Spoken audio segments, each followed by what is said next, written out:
For the longest time, I had no idea what I wanted to say to you tonight. So I did what I always do when I need to write something and can't find the words. I pulled out some books and read, looking for something that sang out at me.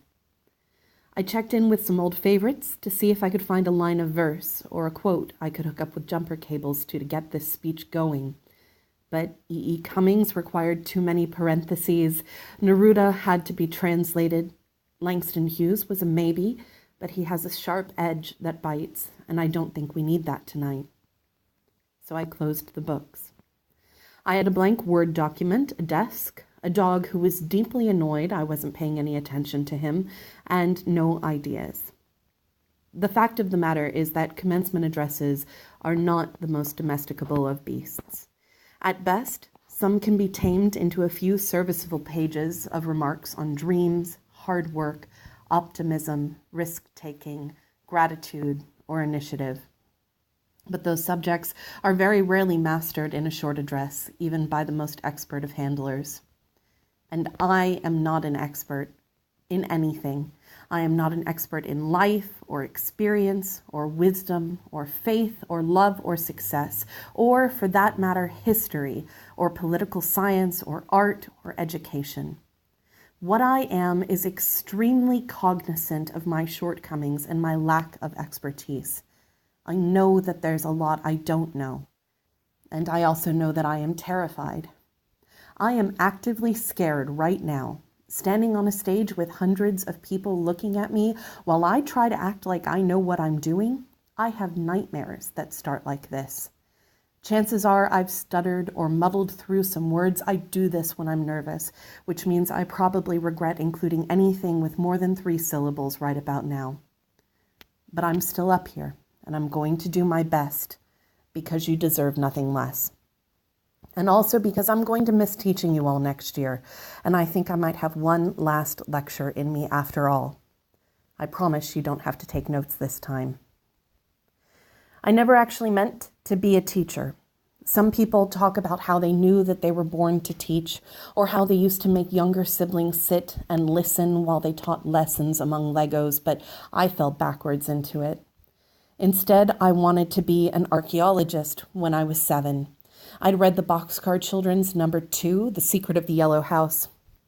And there was a character who was an archaeologist, which sounded like a magical profession. Someone paid you to dig up old things, and also your job title had 3 vowels in a row. I wanted to be a writer in high school. I have the excruciatingly bad poetry to prove it, and no, you can't see it. I wanted to be an anthropologist in college. This was the grown-up version of wanting to be an archaeologist, only perhaps less practical. And I wanted to be a historian in grad school, whatever that meant. And I am none of those things today, and I am glad I'm not. It took me several fits and starts to figure out who I was, where I wanted to go, and what problems I wanted to solve. And it wasn't always an easy road. I took the long way around, but I got there in the end. And I'm proud of what I do. To me, there is no better, no more important job on this planet than public education, and there is nothing else I want to do right now. I have loved having each and every one of you in my classroom as sophomores, and then again as seniors this year. Yes, even those of you who were perpetually late or whose cell phones magically jumped into your hands when you thought I wasn't looking, and heads up, I was always looking, you're not that smooth. Yes, I loved teaching you too. I loved teaching you about the Tokugawa shogunate and the Mughal Empire, liberal and illiberal democracies, the Chinese party state structure, and World War I. I loved listening to you argue with each other and debate about political violence, African trading systems, and Iranian elections. You've done so much over the past 4 years, and you've grown so much, and I am so proud of you. We are all so proud of you. Whenever I teach world history, I wind up taking a few moments at the start of every semester to go over something that seems so elementary that I'm tempted to leave it out. How timelines work, why there are so many calendars throughout history, why the course I teach uses the calendar it does. You might remember me talking about this on the second or third day of AP World History during your sophomore year. At least I hope you do. The thing that tends to trip students up the most is the idea that there is no year zero. There is only ever year one. It is either the first year of the reign of King Joffrey, or the 17th year since the arrival of the Great Pumpkin, or what have you.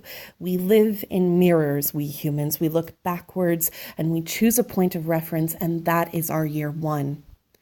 For my soon-to-be graduates, and for those who have long since walked across a stage in a funny hat, this can be your year one.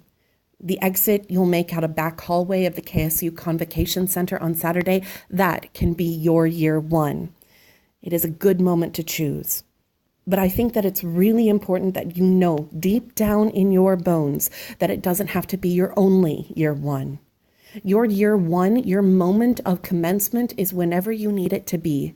A new school, new friends, a new job, children, Tuesday afternoon, 4 o'clock in the morning when your heart is pounding for no rational reason, travel to a distant country, reconnecting after an argument.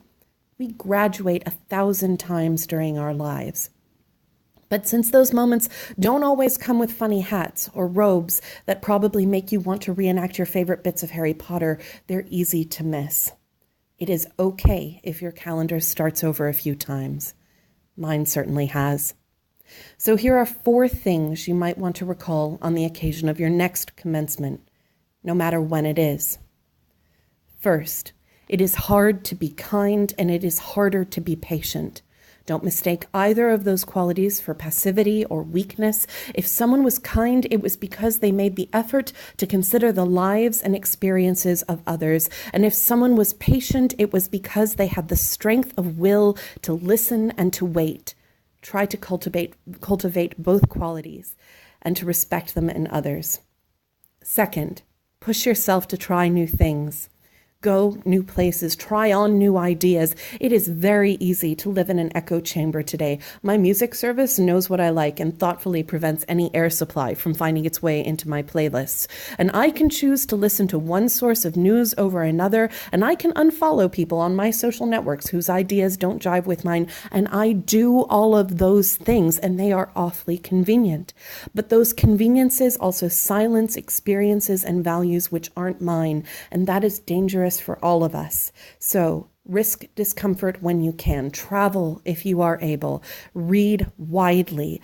Go to museums and try to understand why color-filled painting is art. Don't be afraid to talk politics, and not just with people who have the same bumper stickers as you. Get up in front of people and talk, even if it makes you stutter. Third, and this is a big one, you are going to screw up at some point, and you're going to screw up badly. There isn't a person in this room who hasn't. You will do something foolish or dangerous or costly or cruel or just plain thoughtless.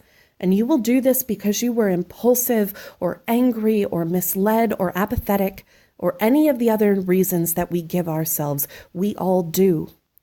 And when you screw up, you're going to be appalled. You'll feel sick and embarrassed and furious, mostly at yourself, but possibly also at someone else or the world in general. And when that happens, and please note, I am not saying if, because there is no if in this, take a deep breath and do the following. Acknowledge your mistake. Figure out why you made that choice, and don't just shrug your shoulders and say, I don't know, dig. Acknowledge what the right course was and make sure you understand why you made the mistake. This should sound familiar. Identify the wrong answer and why it was wrong. Identify the right answer and why it was right. Quiz corrections had a greater purpose, you see. It was never just about memorizing names or dates or the role of judicial review in the UK or earning back points. It was about learning a process and solving problems. And when you've understood the problem, do what you can to fix it. And if it cannot be repaired, if the edges are too sharp and too chipped, consider the pieces you are left with and ask yourself, what new thing can I make out of this? Remember, nothing stops because you screwed up. Not the world, not your relationships, and not your ability to begin again. Don't stop Instead, look backwards and recognize the past. Look inwards and take note of the present. And then set your eyes forward, declare a new year one, and keep moving towards the future. But don't stop. Don't ever stop. And finally, listen to people when they tell their stories. Remember that our histories are different, that our calendars are different, and that we have different points of reference. Don't expect other people's stories to sound just like yours. They usually won't. But if you listen carefully, you'll probably find places where our stories echo and rhyme. As Carl Sandburg would have it, because I finally did find a line of poetry which sang at me, people are a grand canyon of humanity and many, many miles across. Work to build bridges across canyons. Listen for echoes and remind yourself of them when you feel isolated. There are far too many of us for you to ever be entirely alone. And one final thing, kiddos, although you don't need it, good luck, bonne chance, and buena suerte. For the longest time, I had no idea what I wanted to say to you tonight. So I did what I always do when I need to write something and can't find the words.